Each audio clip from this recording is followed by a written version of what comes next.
চট্টগ্রামের শীর্ষ সন্ত্রাসী সাজ্জাদ হোসেন গ্রেপ্তার হলেও তার স্ত্রী তামান্নার বেপরোয়া কর্মকাণ্ড কোনোভাবেই যেন থামছে না। বান্ডেল বান্ডেল টাকা দিয়ে স্বামীকে ছাড়িয়ে আনার ভিডিও নিয়ে তুমুল সমালোচনার পর এবার আবারও নতুন ভিডিও নিয়ে ভাইরাল তিনি।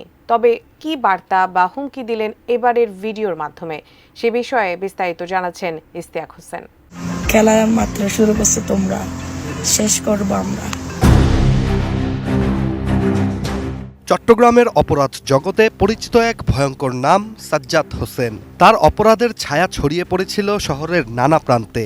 একাধিক হত্যাকাণ্ড, চাঁদাবাজি, অস্ত্র রাখার অভিযোগে নামটি বেশ পরিচিত হয়ে উঠেছিল অপরাধ জগতের ভেতর। তবে তার এই অপরাধময় জীবন যেন শেষ হতে চলেছে ঈদ শপিং করতে যেয়ে নাটকীয়ভাবে গ্রেপ্তারের পর। ঢাকায় একটি শপিং মলে সন্ত্রাসী সাজ্জাদকে গ্রেপ্তার করে তেজগাঁও থানা পুলিশ। সেই সময় তার সঙ্গে ছিলেন তার স্ত্রী তামান্না শারমিন। সাজ্জাদকে গ্রেপ্তারের মুহূর্তে স্ত্রী তামান্না পালিয়ে যান, কিন্তু পরবর্তীতে সামাজিক যোগাযোগ মাধ্যমে একটি ভিডিও দিয়ে নিজের উপস্থিতির জানান দেন তিনি। সেই ভিডিওতে সাজ্জাদকে ছাড়িয়ে আনার পরিকল্পনা জানান স্ত্রী তামান্না। এতদিন আমরা পলাতক ছিলাম, এখন তোমরা পলাতক থাকার বেলা। এখন আমার জামাই আইনি প্রক্রিয়া শেষ করে আমার কাছে আসবে। কাঠ ও পিভিসি ম্যাটেরিয়ালের সংমিশ্রণে তৈরি আধুনিক আরএফএল উডিডো, কাঠের চেয়েও কঠোর। স্ত্রী তামান্নার ওই ভিডিও সামাজিক যোগাযোগ মাধ্যমে খুব দ্রুতই ছড়িয়ে পড়ে। ভিডিওটিতে সাজ্জাদের স্ত্রী তার স্বামীকে টাকার বিনিময়ে ছাড়িয়ে আনার ব্যাপারে বেশ আত্মবিশ্বাসী ছিলেন, যা দেশের আইন ব্যবস্থাকে অনেকটা চ্যালেঞ্জ করার সমতুল্য। কারি কারি বান্ডিল বান্ডিল টাকা ছেড়ে আমার জামাইকে নিয়ে আসবো। আমার জামাই বীরের বেশে চলে আসবে এবং যারা এই ঘটনা ঘটাইছে তাদেরকে ছাড় দেওয়া হবে না। চট্টগ্রামের চিহ্নিত সন্ত্রাসী সাজ্জাদের স্ত্রী আবারও ভিডিও বার্তার মাধ্যমে নিজের উপস্থিতির জানান দিয়ে আলোড়ন সৃষ্টি করেছেন।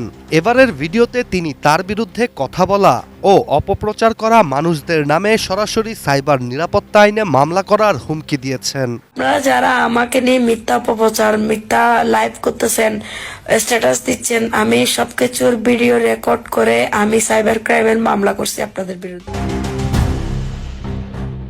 এদিকে সাজ্জাদের বিরুদ্ধে আগে থেকেই একাধিক হত্যাকাণ্ডের অভিযোগ রয়েছে। 2023 সালের আগস্ট থেকে অক্টোবরের মধ্যে চট্টগ্রামের বায়েজিদ বোস্তামি এবং চান্দগাঁও এলাকায় ঘটা 3টি হত্যাকাণ্ডের সাথে সাজ্জাদ ও তার সহযোগীরা সরাসরি যুক্ত ছিলেন। পুলিশের তথ্য অনুযায়ী সাজ্জাদ হোসেনের বিরুদ্ধে হত্যা, অস্ত্র ও চাঁদাবাজির মোট 17টি মামলা রয়েছে। চট্টগ্রামের পুলিশ কমিশনার এই অপরাধীকে ধরতে পুরস্কারের ঘোষণাও দিয়েছিলেন। এছাড়া সাজ্জাদ পলাতক থাকার সময় সামাজিক যোগাযোগ মাধ্যমে চট্টগ্রামের বায়েজিদ বোস্তামি থানার ওসিকে পেটানোর হুমকিও দিয়েছিলেন। সাজ্জাদ হোসেনের জীবন যেন এক চলচ্চিত্রের গল্প। অপরাধ, প্রতিহিংসা আর আইন শৃঙ্খলা রক্ষাকারী বাহিনীর সঙ্গে পাল্লা দিয়ে এই সন্ত্রাসী তার দিন কাটিয়েছেন। তবুও গ্রেপ্তার হওয়ার পর তাকে নিয়ে তার স্ত্রীর উচ্চস্বরে কথা বলা নিয়ে প্রশ্ন উঠছে বিভিন্ন মহলে। অনেকের মনে প্রশ্ন, টাকার কাছে কি আইন হার মেনে যাবে? Istiaq Hossain, ATN news.